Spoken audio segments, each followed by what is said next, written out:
Welcome back viewers. Ongoing lecture series at CEC-UGC, a premier institution for development and dissemination of educational e-content for students, researchers and scholars. This lecture today is in continuation to the series of lectures on the novel Vikram, A Suitable Boy by Vikram Seth, where I have already given extensive lectures on several parts of the novel.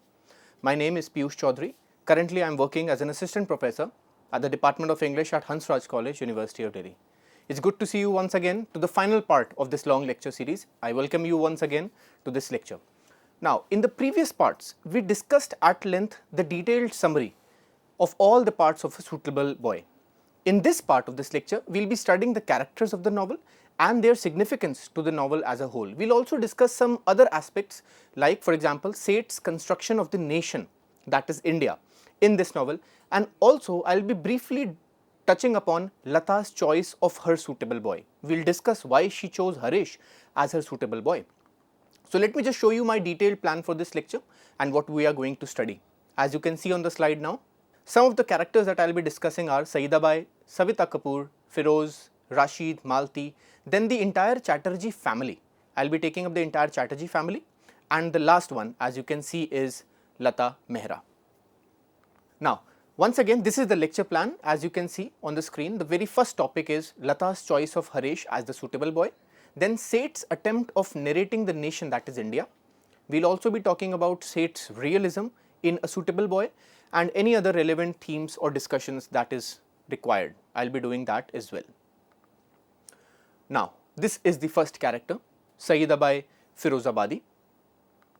Now, Saeeda Bai first comes to the holy concert of Mahesh Kapoor, where she is invited for ghazal singing in the very first few parts of the novel. She comes from a family of ghazal singers and courtesans.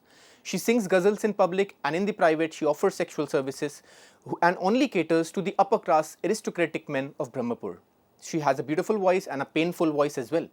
In part 2.4 of the novel, look at the way Saeeda Bai is described.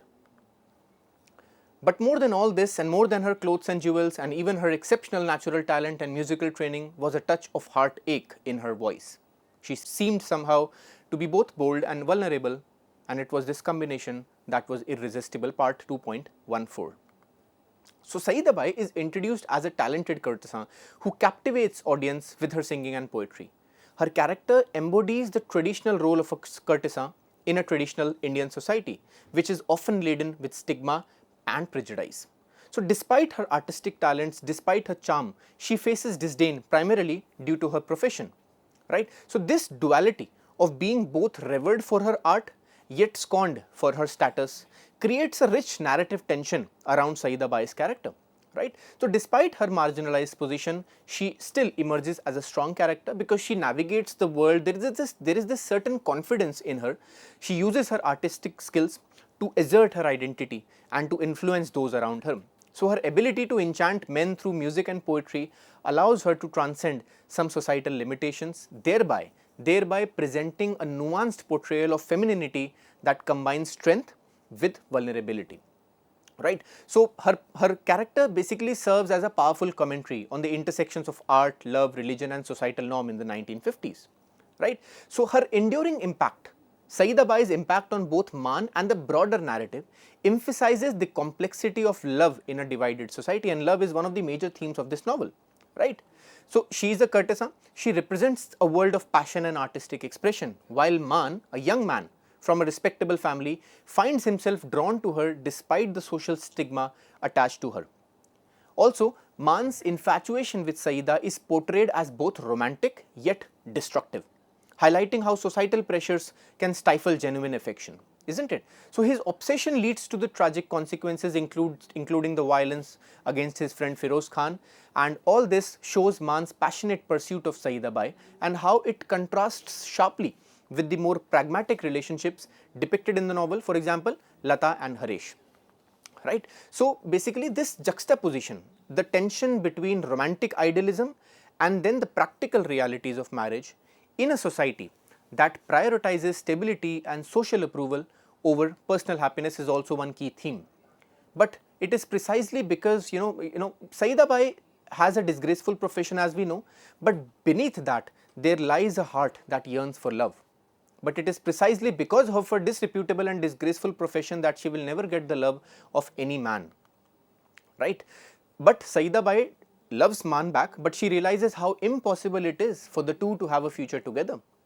At one point of time, the readers would realize that she even asks Man to get married to the girl of his father's choice, right? Then Man's constant interruptions and his obsessive behavior was also becoming a nuisance for Saeeda Bai, and therefore she sends him to Rashid's village in Debaria, right? So Saeeda Bai's profession might make the readers think that all she wants in life is money, but that is not true, and I'll prove this. How? In part 2.17, we get to know about the past history of Saeeda Bai and the rich Raja of Mad. Many years ago, the crass and the immoral Raja of Mad, who was the prince of Mad at that point of time, wanted to marry Saeeda Bai, but she refused to marry him on one pretext or the other. Why?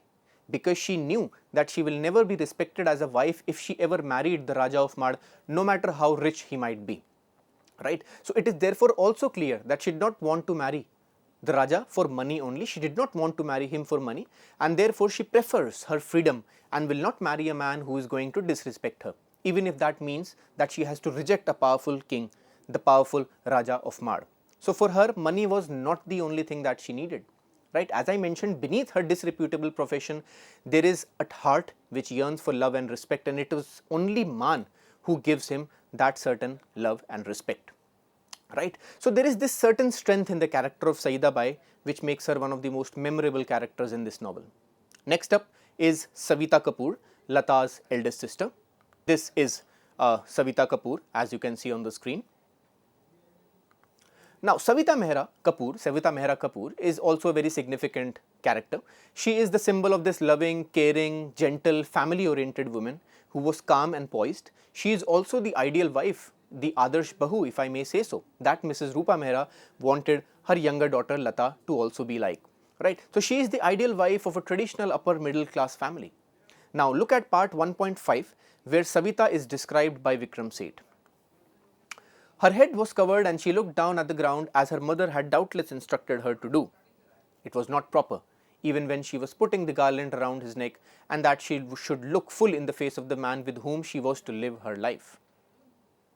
So as Lata's elder sister, she shows a very big contrast to Lata's free-spirited nature, right? She is a docile and an easygoing woman who has no problems with marrying the boy that her mother, Mrs. Rupa Mehra, chose for her, right? So the novel opens with the marriage to Pran Kapoor, with Savita's marriage to Pran Kapoor, and this marriage becomes a foundation for stability in her life, right? So her marriage is practical, it is sensible, it provides a contrast to the more romantic and emotionally charged relationships that Lata navigates, her younger sister navigates.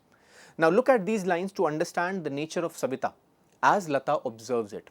As you can see on the screen, Lata was looking at Savita and thinking Savita was made to be married. She is happy to do all the things a house and a family require, all the small and serious things of life.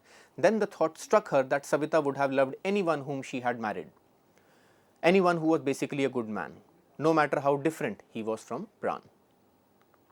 So Savita therefore represents the kind of a woman who would find contentment in fulfilling societal expectations and would remain a conformist all her life, right? But for Lata, things are different, right? So Savita understands the family dynamics in a much more grounded manner because her scenes with Lata, when she tries to know the source of her unhappiness, are particularly marked by a sense of deep understanding with her younger sister, right? Savita was able to find out that Lata is upset, and very soon she tries to find and she manages to find the reality of Lata and Kabir's relationship, right? So the other members of her family, like for example Meenakshi, Rupa Mehra and Lata, they are more melodramatic.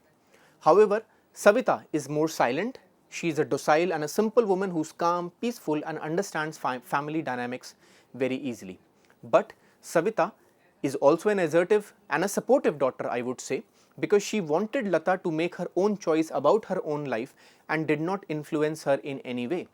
If you remember the scene when Arun wanted Amit to marry Lata, it was then that Savita informs Arun that he should not interfere and that Lata should make her own choice.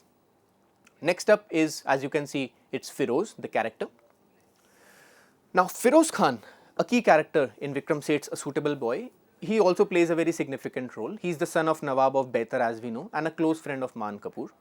and he was even once saved by Man when he was about to be killed by an angry, raging Hindu mob in a communal riot, right? So Firoze almost dies when Man stabs him, but he later forgives Man, right? So despite being nearly killed by his best friends, Firoze does not seek any revenge or harbor any resentment towards his friend, which shows the emotional depth and the emotional maturity in his character, right? Also, his love for Tasneem complicates his life, especially when he later discovers that Tasneem is actually Saeeda Bai's daughter and therefore Firoze's half sister, right? So that is the character of Firoze. Next up is Rashid. Rashid is a minor character. He is a young man, he is an idealist man who becomes involved with Man Kapoor during Man's journey of learning Urdu in the village. He is disillusioned by the sad realities of the world. Rashid begins, from his home. He protests against the eviction of Khachedu, right? He is an idealist, as I said, and he begins from his home, right? So the untouchable Khachedu who was denied the land, he goes against his family to get his rights secure. If you remember, he goes to the village Patwari accountant and bribes him to enter Khachedu's name, but later on he gets to know, his father gets to know that, and his father evicts him from the property and asks him to leave the house. So Rashid therefore is an idealist in theory as well as in practice, right? So he becomes increasingly frustrated later on with the political system and his inability to do any good to the society, and he is involved in the local politics but is very angry on the unfair distribution of land, right? And in his family too, he has poor relations with his father. He has also been forcefully married to the widow of his elder brother who died in an accident, right? His niece Meher used to call him Chacha Jan and was later corrected every now and then to call him Abba Jan. All this troubled Rashid very much because he did not imagine that he would marry and have a family this way, right? So Rashid's story takes a tragic turn as his increasingly frustrating life, his disillusionment with the political system takes a big toll on his mental health, and it leads him to the point of despair, right? So next up is Malti. She is Malti, as you can see. Now Malti is a minor character, but her role is again significant. She is the mentor of Lata almost everywhere, right? She constantly guides her on how to handle her, her affair with Kabir. Towards the end of the novel, she informs Lata that Kabir was seen with some other girl, and therefore, but then later on she realizes that this was the wrong information, and she goes on to tell Lata that, Kabir was not seeing any other girl, but then by then it was too late and Lata had already decided to marry Haresh, right? So Malti also prefers Amit Chatterji over the more rustic Haresh. She warns Lata that she will be unhappy with her decision to marry Kabir or Amit instead. So Malti at several points of the time in the novel guides Lata to take important decisions, and much to the dismay, so she is upset by the fact that Lata has decided to marry Malti. Lata has decided to marry Haresh. Now next up I have the Chatterji family. So Meenakshi Chatterji's analysis was already done in the previous lecture, so apart from that I will be taking up the other members. This is the Chatterji family. On the left you have Amit Chatterji, on the right you have Meenakshi and Kakoli, and Lata in the middle. So the Chatterji family in Vikram Seth, they represent a lively, intellectual and somewhat eccentric upper class Bengali family. So the head of the house is Justice Chatterji, who is a judge in the house court. His wife is a housemaker, but the family is modern, it's progressive. Then we have the poet Amit Chatterji, right, who is also one of the key characters of the novel. He is a celebrated poet and writer, which represents the archetype of the the intellectual, artistic Bengali man. So Amit's literary career mirrors the long-standing tradition of literary excellence associated with Bengali culture. So Amit develops a romantic interest in Lata Mehra. However, she does not have the same feelings for him. Lata in turn likes him, but it's more of a friendship that she has, right? So she considers Amit as a very good friend with whom she can discuss literature, she can discuss poetry, she can discuss novels, but nothing more than that. So while Lata is intellectually attracted to Amit, she questions whether his intellectualism and artistic temperament are compatible and whether it will allow a practical marriage for her with Amit or not. Then we have the younger brother Dipankar, who is simply drawn into spiritual pursuits. He believes in the philosophy of Ramakrishna Paramhans, Swami Vivekananda and others. So he is a more serious character, right? The next is Kakoli or Kuku, who is a very she's a vivacious, you can say an outgoing, outspoken, youthful girl, right? She is vibrant, playful and flirtatious, and she simply enjoys being in the social circles of Calcutta. right? So Kakuli enjoys being at the center of social interactions, which adds to her appeal in the Chatterji family's lively gatherings. So she represents the more carefree and the social side of the Chatterjis, who despite their intellectual depth also engage in the pleasures of high society, right? So she embodies the carefree, modern and social side of Bengali elite life, right? So though not central to the novel's key plot lines, her presence enhances the depiction of the Chatterji family and adds a dynamic, youthful, funny, energy to the story. So basically the Chatterjis exemplify this Bengali Bhadralok, the gentlefolk, a class of educated, cultured and often anglicized people in Bengal who have historically contributed to India's intellectual and artistic achievements both, right? So the Chatterjis are highly intellectual, with several members deeply involved in artistic and literary pursuit. So they are a stark contrast to the more traditional Mehra household. So the Chatterjis as a family, they engage in highbrow discussions on literature, philosophy, politics, a common trait of the Bhadralok class, isn't it? Which prizes intellectual conversations and debates over frivolous things, right? Now look at the propensity of the Chatterji family in making couplets of poetry. Meenakshi's elder brother was a poet. It was from a long familiarity, almost obsession with rhyme, that most of the younger Chatterjis had learned to improvise couplets, sometimes of surpassing puerility. So hence, Seth, in a satiric manner of course, tries to show the Chatterji family as a family of poets. Now look at this couplet that the sisters Meenakshi and Kakoli produce on the spot while discussing their brother Amit and his prospects of marriage. Kakoli recited, "Amit Chatterji, what a catch, is a highly suitable match." Meenakshi added, "Why he has not married yet, always playing hard to get." Kakoli continued, "Famous poet, so they say, besh decent in every way," she giggled.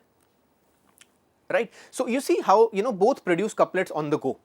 So the family embodies the Bhadralok's active participation in the arts, culture and literature, right? And this shows their cultural Bengali roots and their affinity towards the Western influences as well. For example, Amit is an English educated person, he is an English educated man, his literary works are influenced by both Indian and Western traditions, right? The Chatterjis live in Calcutta, and Calcutta was the cultural and the intellectual hub of Bengal, right? So their urban sophisticated lifestyle, the Chatterji family, I am talking about the Chatterji family right now. So their urban sophisticated lifestyle, characterized by the artistic salons, their social gatherings, their literary discussions, is representative of the urban elite of the 1950s. The Chatterjis are a progressive lot, a modern lot with modern thoughts, and have liberal view of relationships and personal freedom. So their lifestyle, their attitudes, their cultural engagement reflects the defining traits of this socio-cultural class in Bengal. So this was all about the Chatterji family. So you see how the Chatterji family is a stark contrast to the much more what I can say traditional Mehra household, right? So now what I'll do is that is these were the major characters of the novel Suitable Boy, right? And each and every character, even if some of them are not very major characters, even if they are minor characters, they they are extremely important to understand the various subplots and to understand the various themes in the novel. Now I am going to end this lecture right now. So what I'll be doing is I'll be coming up to the much awaited, and I'm very sure the readers, the viewers would be very much interested in the character analysis of Lata Mehra. Lata Mehra is the protagonist of the novel. So I'm ending this lecture on this note. The last character analysis will be of Lata Mehra. Lata Mehra, the protagonist of the novel, and how Lata Mehra chooses Haresh. And I'll also be discussing, as I mentioned earlier on in the lecture, that I'll also be discussing why Lata Mehra chose Haresh as her suitable boy. Was it societal pressure, or was it her own individual choice, her own individual freedom? What all prompted Lata to take this decision of marrying Haresh Khanna? So I'll see you very soon in the next part. Till then, keep watching, keep learning. Goodbye for now.